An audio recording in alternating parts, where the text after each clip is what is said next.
Son muchas las personas que hoy eh, están más y más eh, informando al mundo sobre el arrebatamiento de la iglesia.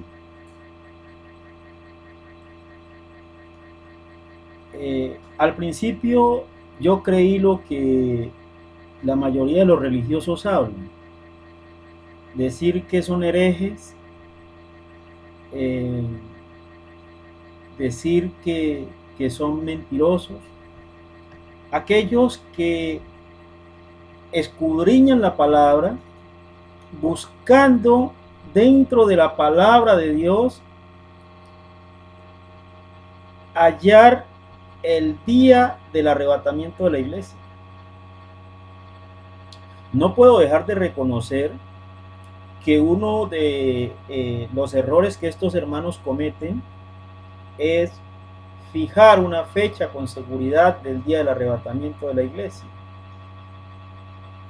Ese es su único error. Por lo demás, yo creo que están en lo correcto, en el camino que todo cristiano debería caminar.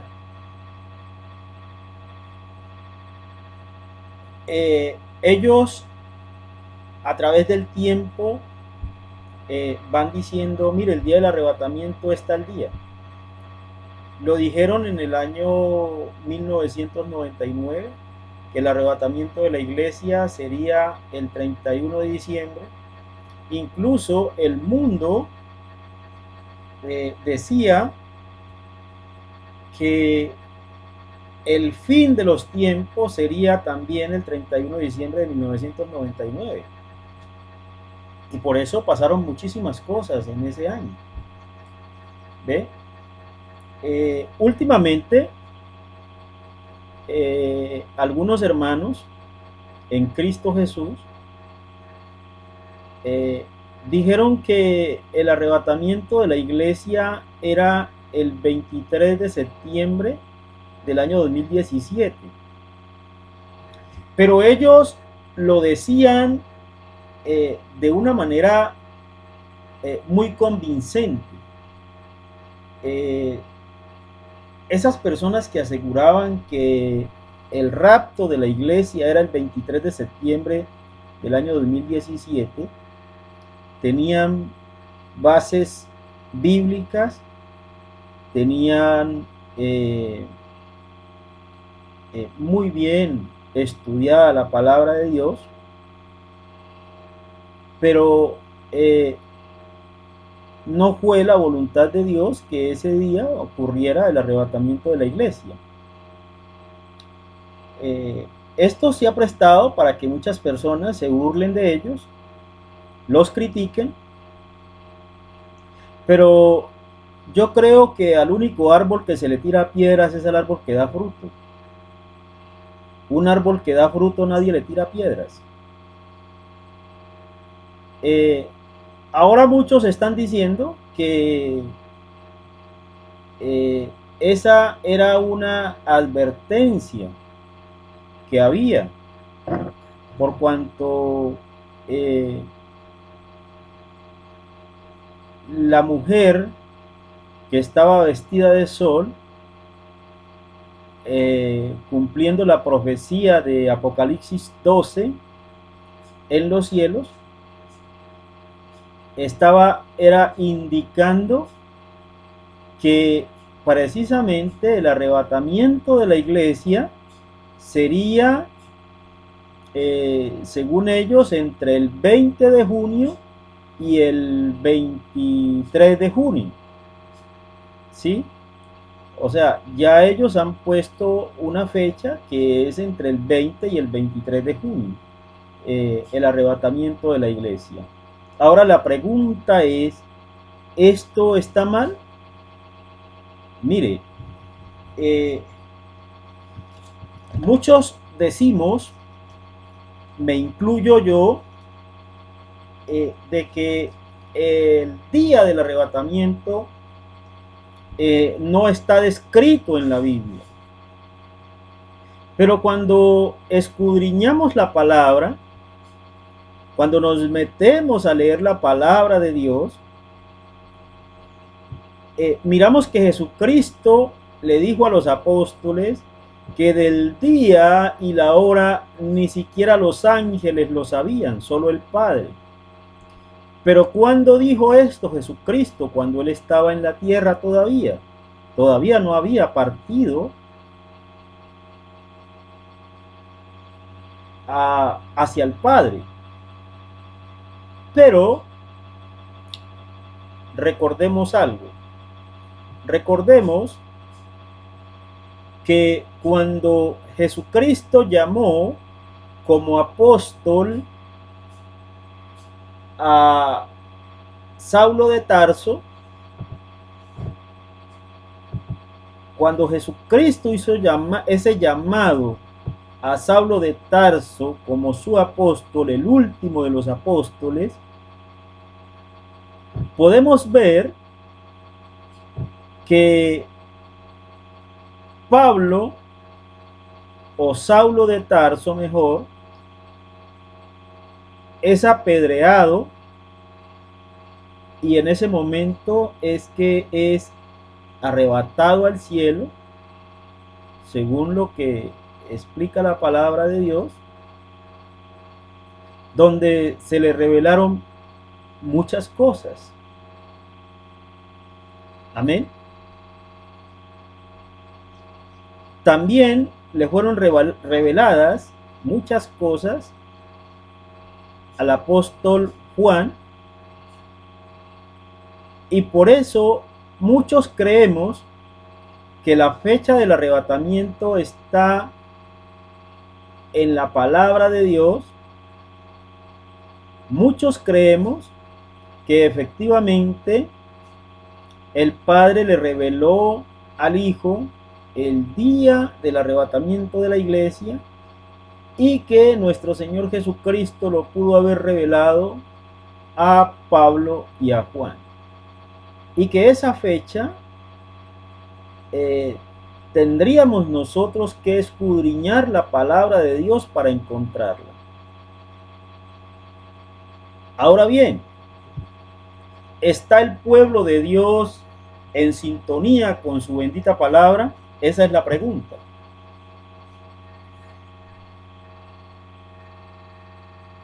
Hay un versículo bíblico que los religiosos lo conocen muy bien,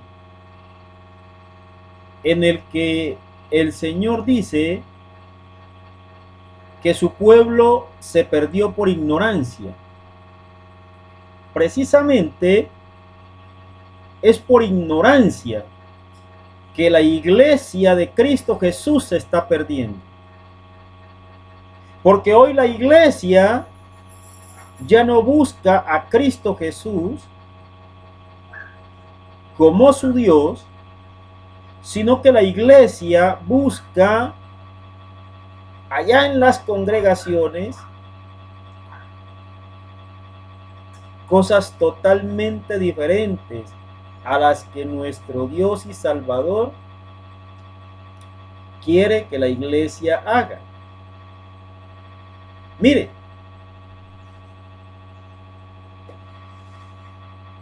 el pueblo de Dios, el pueblo de Israel, le fue informado con muchísimos años desde Moisés que tendrían un Mesías. Porque Moisés les dijo que Dios les iba a enviar un Mesías. Y en el libro de los Salmos encontramos esa confirmación. También lo vemos en el libro de Isaías y en el libro de Jeremías. Pero fue Daniel, el profeta, a quien el Señor le reveló exactamente el día que habría de llegar el Mesías de Israel.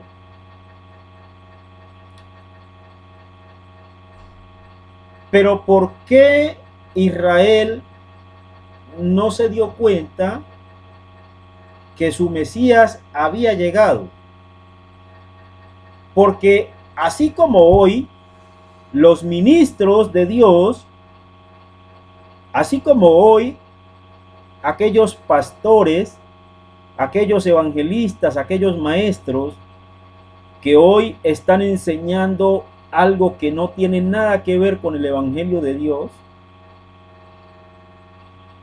así como hoy aquellas congregaciones que se dicen dueñas de la verdad están lejos de la verdad, así también en ese tiempo los maestros de la ley, ellos estaban concentrados en guardar doctrinas de hombres como mandamientos de Dios. Habían hecho del sabbat o del sábado algo totalmente ajeno a lo que Dios quería con ellos.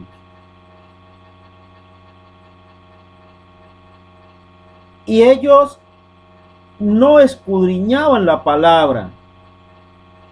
Y por no escudriñar la palabra con discernimiento, así como pasa hoy en la gran mayoría de congregaciones, que no se estudia la palabra de Dios con discernimiento.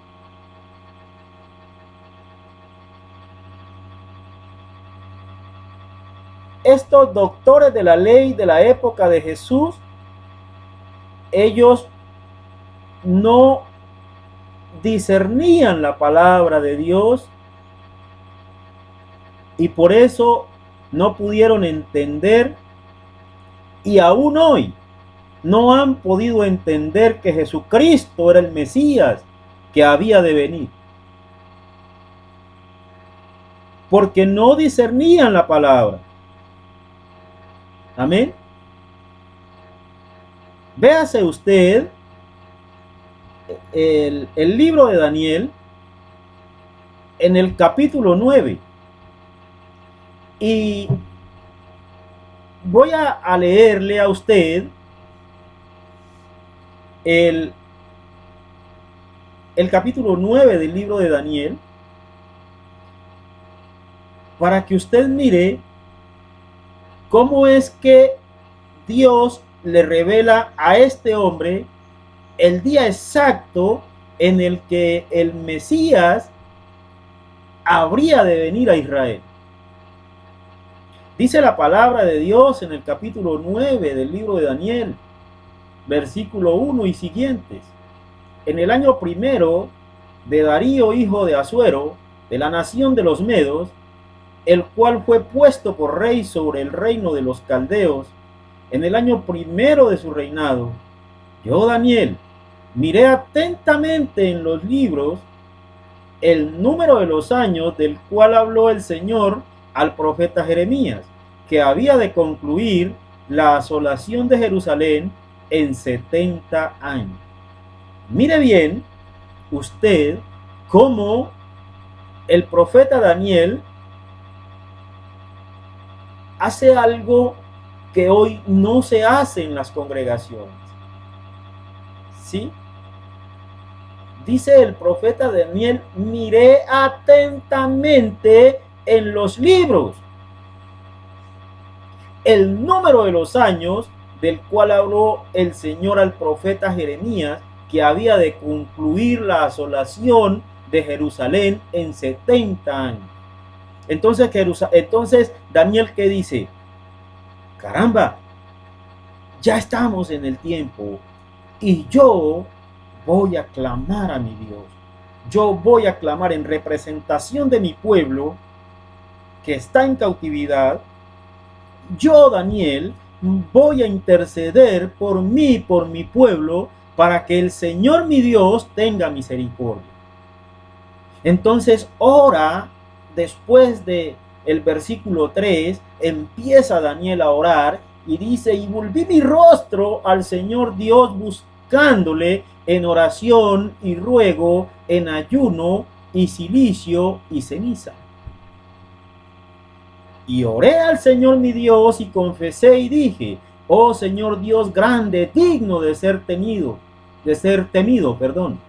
que guardas el pacto y la misericordia con los que te aman y guardan tus mandamientos.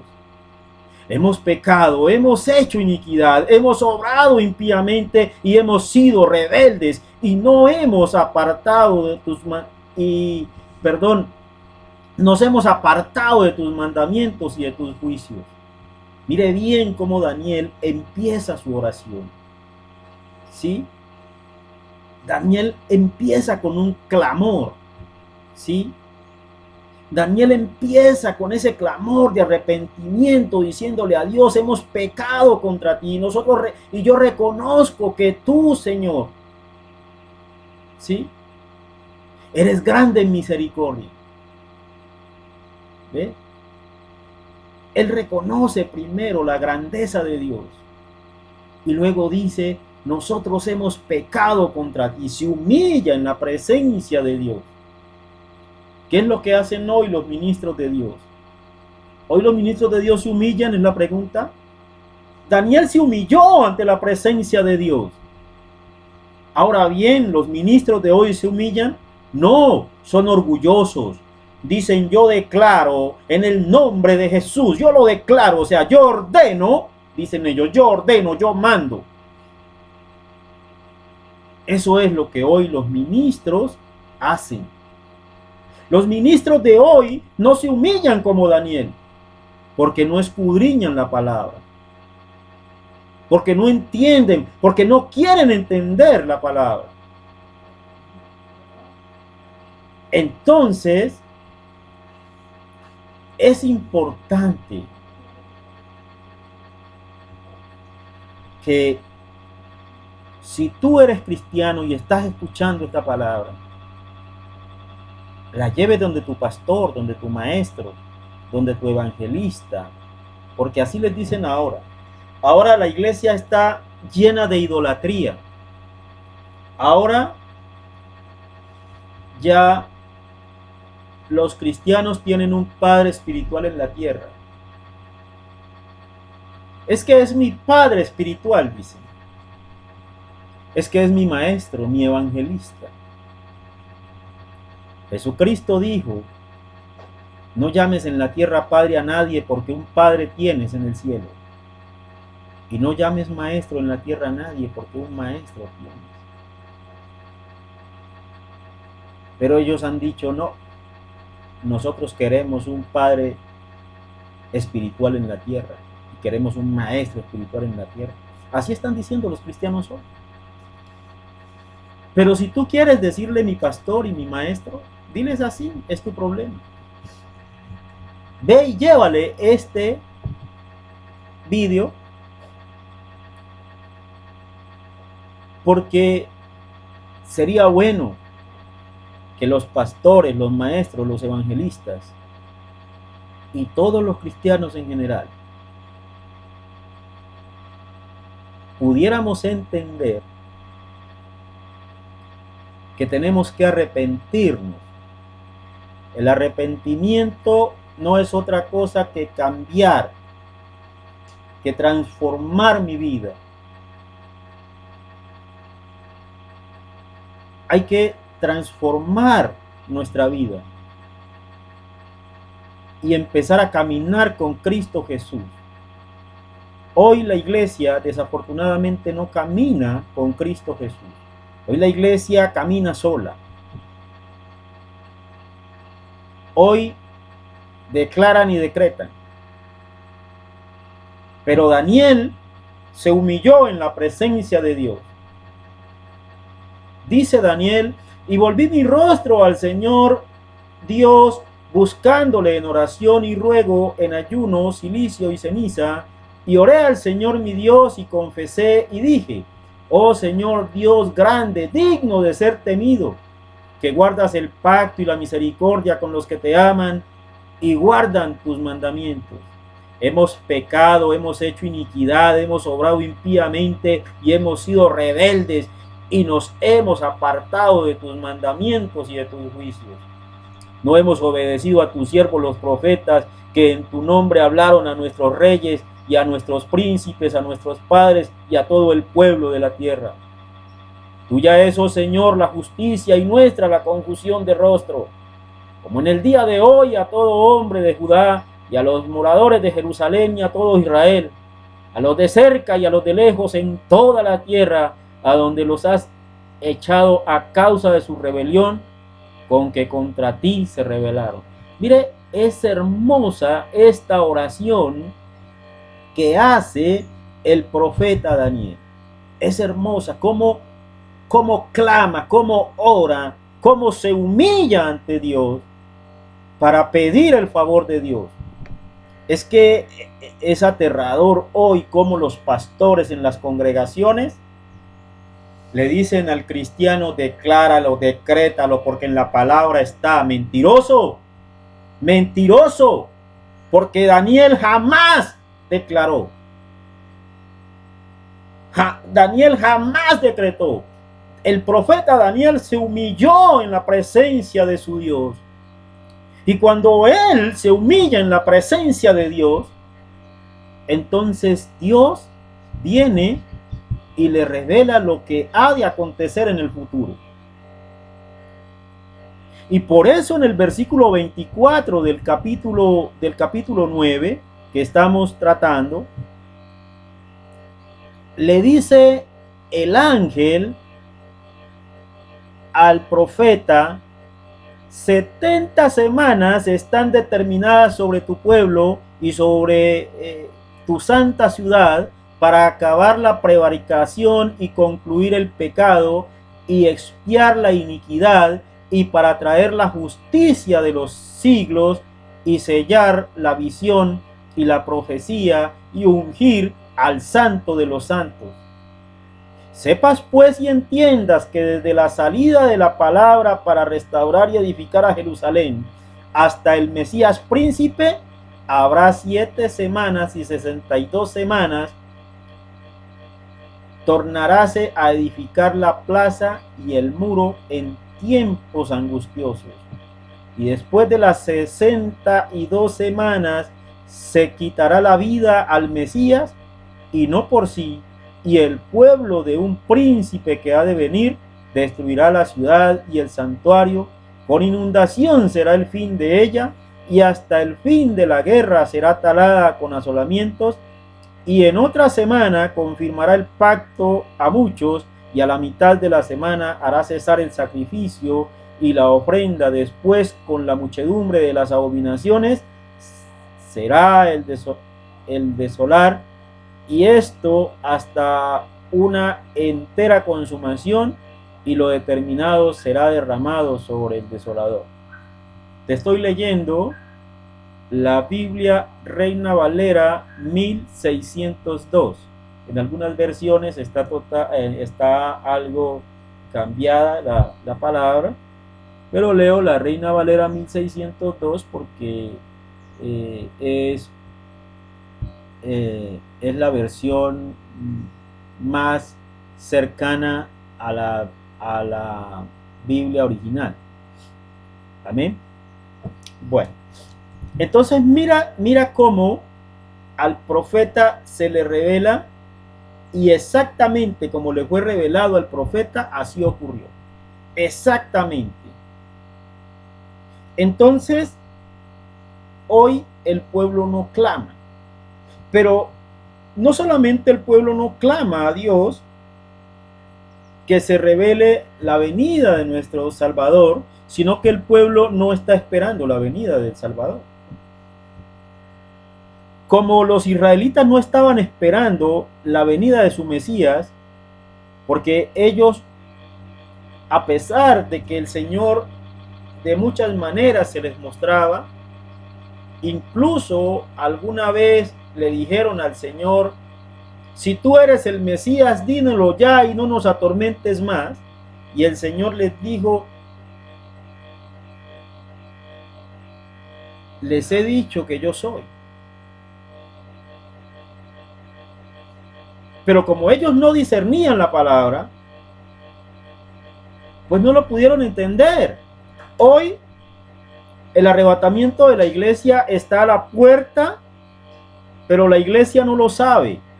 La iglesia no sabe que el arrebatamiento está muy cerca porque tampoco le interesa.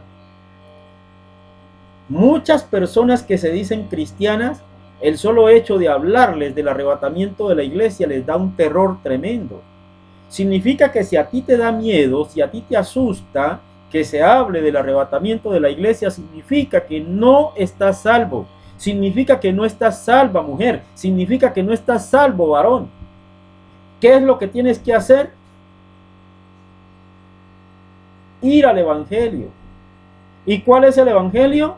El evangelio es Primera de Corintios, capítulo 15, versículos 1 al 4. Eso es lo que tienes que hacer. Ir a Primera de Corintios, capítulo 15, versículos 1 al 4, y entender qué es el evangelio. El evangelio dice, pero declaro, hermanos, el evangelio que os he predicado, el cual también recibisteis y en el cual estáis firmes, por el cual asimismo, si retenéis la palabra que os he predicado, sois salvos, si no, creísteis en vano. Porque primeramente os he enseñado lo que asimismo yo recibí, que Cristo murió por nuestros pecados según las Escrituras, y que fue sepultado, y que resucitó al tercer día según las Escrituras, y fue visto por Cefas y después por los 12.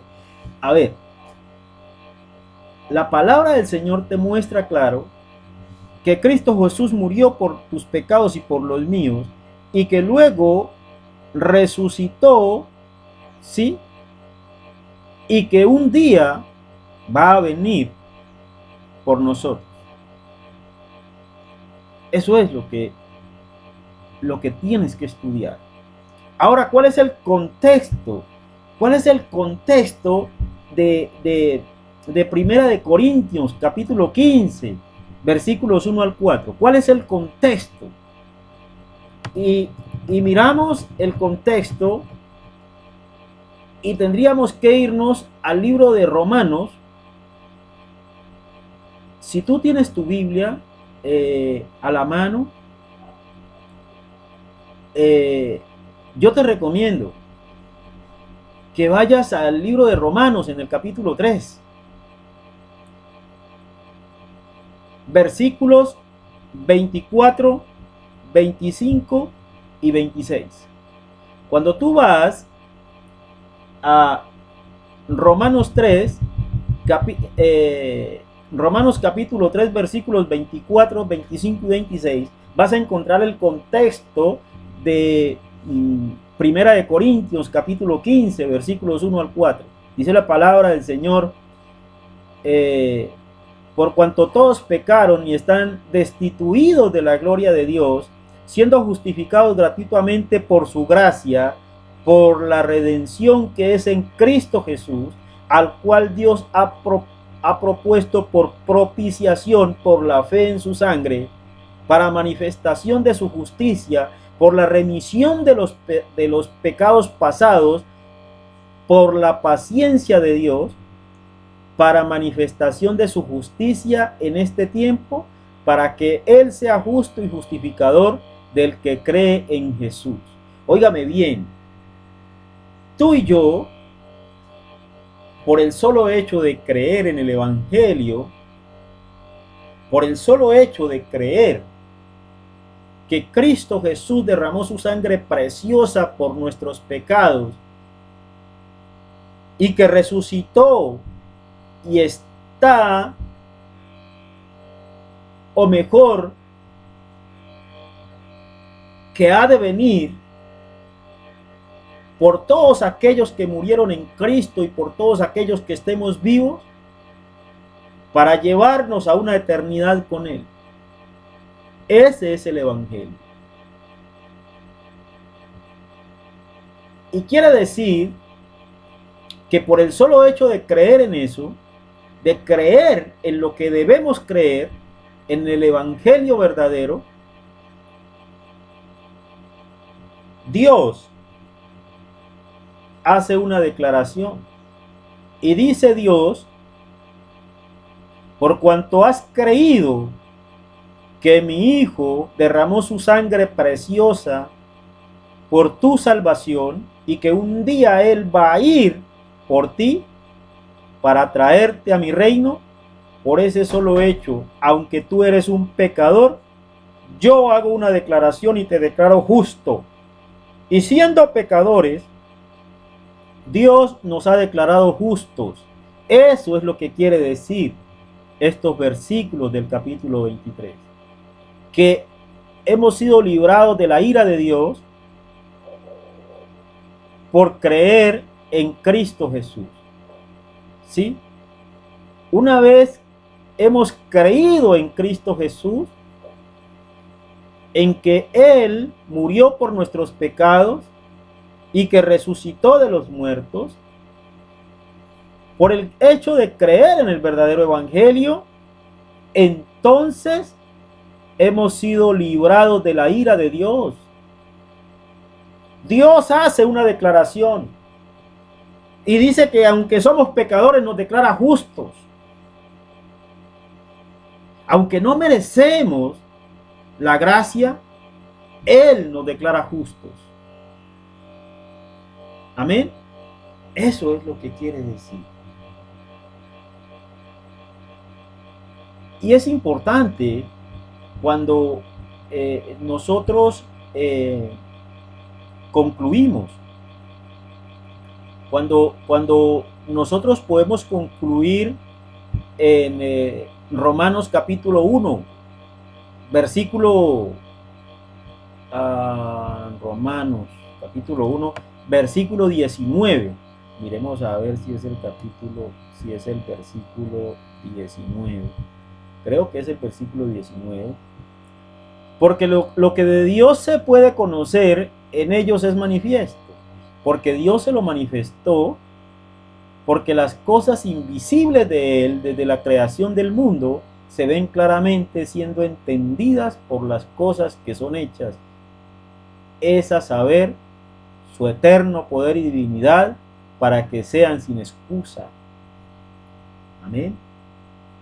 Entonces, mira lo importante que es cuando tú empiezas a escudriñar la Biblia y entiendes por qué es que debes creer en el Evangelio y por qué es que debes empezar a escudriñar la palabra. Porque cuando tú lees, cuando tú estudias el Evangelio, Primera de Corintios capítulo 15, versículos 1 al 4, y luego vas al contexto, Romanos 3, 23, 24, 25 y 26, y luego vas a la conclusión allá en Romanos capítulo 1, versículos 19 y siguientes, puedes entender verdaderamente qué es el Evangelio y por qué es que debes estudiar el Evangelio. Hoy muchas personas dicen que son cristianas, pero no saben ni siquiera qué es el Evangelio. Cuando les preguntan, venga, ¿y qué es el Evangelio? No lo entienden, no lo comprenden. Y entonces, la iglesia que debe estar preparándose para la venida de su Salvador, no quiere saber de la venida del Salvador. Y los pastores dicen que lo único que falta es el arrebatamiento de la iglesia. Y yo les pregunto, oigan, pastores, maestros, evangelistas, líderes, ustedes que dicen que lo último que falta es el arrebatamiento de la iglesia, ¿qué es lo que están haciendo para que la iglesia de Dios se prepare para el arrebatamiento? Porque a aquellos que escudriñan la palabra buscando el día del arrebatamiento, ustedes les dicen hasta lo que no deberían de decirles. Yo prefiero a estos hermanos que están diciendo el arrebatamiento de la iglesia es el 23 de septiembre del 2017. Yo prefiero a estos hermanos que a esos que los rechazan a ellos. ¿Sabes por qué? Porque estas personas están caminando en santidad por una sola razón. Mira, si yo empiezo a escudriñar la palabra buscando el día del arrebatamiento de la iglesia, y a mí me dicen que el arrebatamiento de la iglesia va a ser el 20 de junio de 2018, y hoy estamos a 9, yo digo, uy, faltan 11 días para el arrebatamiento, yo voy a empezar a caminar en santidad y voy a meterme más con Dios porque es que el arrebatamiento de la iglesia ya dijeron que era el 20 de junio, lo dijo alguien, y entonces yo voy a empezar a meterme con Dios. Y esa persona que se creyó ese cuento de que el arrebatamiento de la iglesia era el 20 de junio y llegó el 20 de junio y no fue el arrebatamiento, siguió la vida normal. Pero ¿qué dijo esta persona? Mira, si yo caminé en santidad desde el 9 que me dijeron que el arrebatamiento de la iglesia era el 20, y resultó que el 20 no fue el arrebatamiento y pasó el 21, el 22, el 23 y seguimos todos normales, entonces qué bueno, porque yo pude vivir en santidad 11 días, y en esos 11 días que yo viví en santidad, metido con el Señor, en ayuno, en tiempos de ayuno, oración, lectura de palabra, no discutiendo con mis hermanos, haciendo lo que le gusta al Señor, predicando la palabra a los muertos, como dice el apóstol Pedro. Bueno, viví en santidad. Entonces esta persona inteligentemente dice, oiga, voy a buscar a estos hermanos que andan diciendo por ahí mentiras, que el arrebatamiento va a ver qué se inventaron ahora, porque de pronto ya ellos no se van a inventar que el arrebatamiento es el 20 de junio, sino que es el 20 de agosto. Hombre, y entonces como estamos todavía en junio, pues entonces si es el 20 de agosto, entonces yo voy a vivir en santidad hasta el 20 de agosto, porque es que qué tal y que verdaderamente sea el rapto el 20 de agosto, entonces yo voy a vivir en santidad. Estas personas que están haciendo esta actividad, estas personas se están preocupando por vivir en santidad, porque están esperando la gloriosa venida de nuestro Señor Jesucristo. Ahora bien, yo no te estoy diciendo a ti que el arrebatamiento va a ser este día o el otro día. Yo no estoy diciendo eso. Porque no faltará el religiosín por ahí que vaya y diga, no, es que ese señor que está hablando allá dijo que el arrebatamiento era tal día. No, yo no estoy diciendo eso, no estoy colocando fechas. ¿Por qué no coloco fechas? Porque aunque creo firmemente que la fecha debe estar en la Biblia, es necesario seguir escudriñándola. Es necesario meterse en la palabra de Dios. Es necesario estar metido con Dios. Mira, yo te aseguro algo. Si la iglesia unánimemente alrededor del mundo, si la iglesia unánimemente alrededor del mundo entendiera que es necesario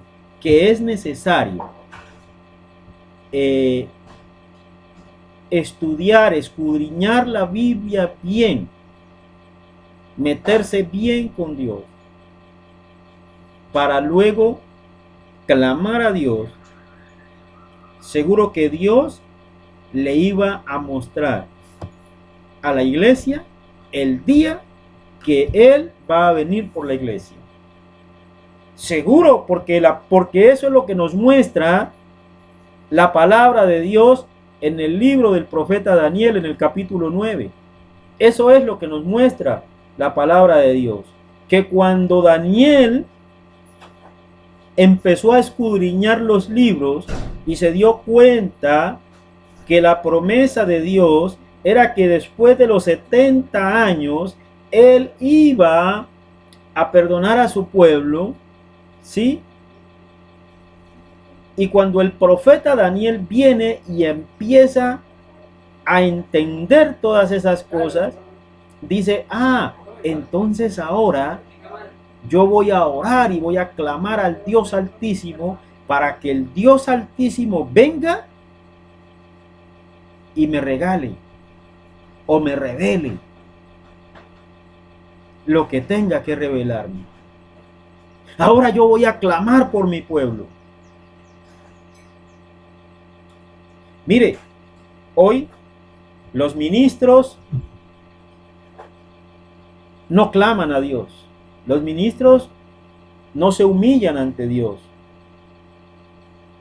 Porque el declarar y el decretar, independiente de esa interpretación mentirosa que ellos le dan, porque le dan una interpretación mentirosa a eso, porque declarar y decretar son sinónimos de ordenar, a no ser que hayan cambiado pues el diccionario, ¿no? Y ahora declarar y ordenar signifiquen otra cosa. Ellos le dan una interpretación amañada, ¿sí? Porque el orgullo que hoy tienen no les permite humillarse en la presencia de Dios. Incluso se hacen profetas, se hacen apóstoles y no sé qué cuántas cosas más. Eso es triste lo que está pasando hoy con la iglesia. Y ver a hermanos y hermanas idolatrando a los pastores, idolatrando a los maestros, idolatrando a los líderes. Pero peor aún, esos pastores, esos maestros, esos evangelistas, esos líderes, permitiendo que sus hermanos los idolatren a ellos. Y después andan hablando de los católicos. Usted los viera cómo hablan de los católicos. Les dicen idólatras a los católicos. Y más idólatras que ellos no hay. Porque mantienen idolatrando a los pastores, a los evangelistas, a los maestros. Son amigos del mundo. Dicen que van por la bendición de Dios. Y las bendiciones para ellos son bendiciones económicas. ¿Usted se imagina el profeta Elías desde el cielo mirándolos a ellos? A estos pastores que les enseñan a la iglesia que las bendiciones de Dios son económicas. Cuando el profeta Elías, un hombre de Dios, cuyas bendiciones eran hacer milagros, y que ni siquiera en burro andaba, se movilizaba a pie. Imagínese usted cómo estará el profeta Elías desde el cielo mirando a estos ministros que le dicen a la gente que las bendiciones son económicas. Hermana, hermano, las bendiciones son que es tan grande tu fe, es tan poderosa tu fe, que aún sin tener con qué movilizarte, andando a pie por las calles de tu pueblo, de tu ciudad, es tan poderosa la bendición que puedes decirle a aquel inválido: en el nombre de Cristo Jesús, levántate y camina. Y se va a levantar y va a caminar. Esa sí es una bendición. Eso es lo que se llama bendición, porque eso fue lo que el profeta Elías te mostró. Amén. El profeta Elías le dijo al rey Acab: vive el Señor en cuya presencia estoy, que no lloverá en los próximos 3 años y medio, sino por mi palabra.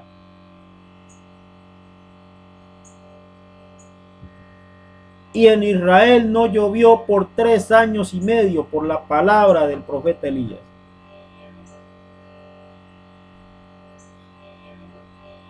Advirtiendo Dios al mundo que son los 3 años y medio que Israel va a estar en la tribulación, en la gran tribulación, que son los 3 años y medio con los que el Señor va a trabajar con Israel para perdonar y limpiar sus pecados y llevarlos hasta la Jerusalén celestial.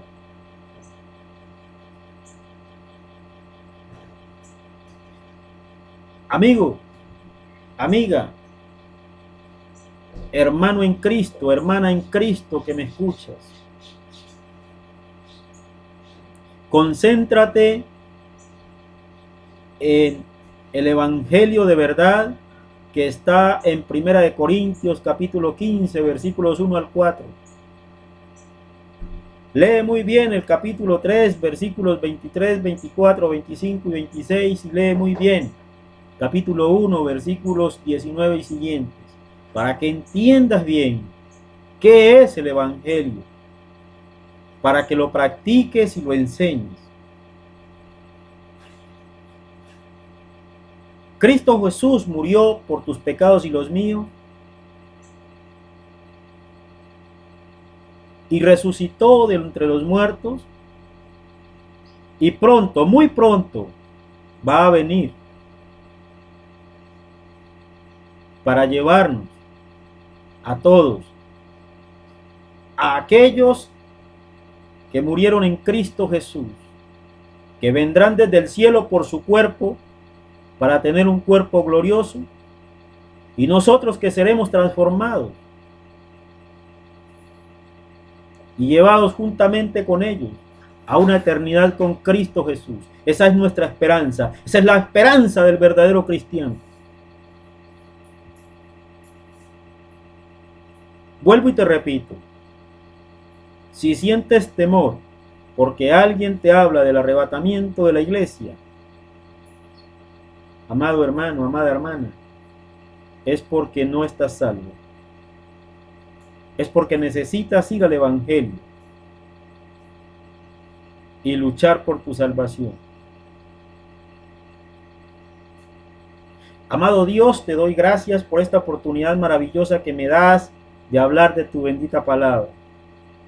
Te ruego, Señor, que esta palabra sea entendida, sea puesta en práctica por todo aquel que la escuche. Te ruego, Padre amado, que tu poder y tu gloria se manifiesten en cada persona que escucha esta tu palabra. Que seas tú convenciéndolos de pecado, de justicia y de juicio, Señor. Que haya, Señor, ese llamado a todos los pastores, a los maestros, a los evangelistas, a los líderes de las iglesias, para que ya no practiquen más un falso evangelio, sino que prediquen y practiquen el evangelio de verdad. Y que cada día, Señor, haya más almas que quieran ir a disfrutar de una eternidad en Cristo Jesús.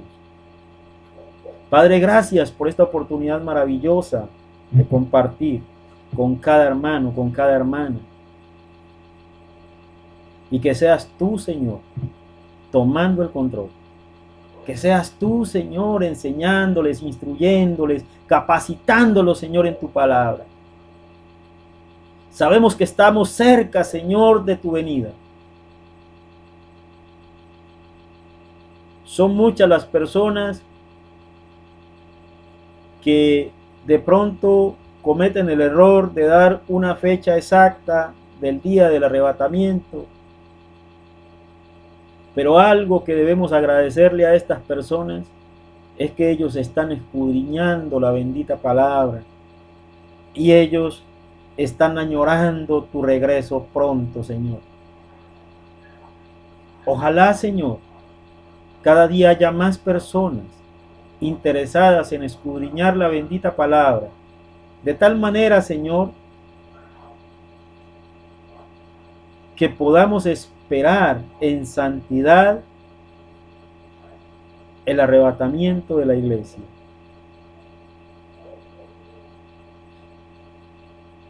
Que no vaya a haber sorpresas para el pueblo de Dios. Te lo ruego, Señor, en el nombre poderoso de Jesús. Amén y amén. Gloria a Dios.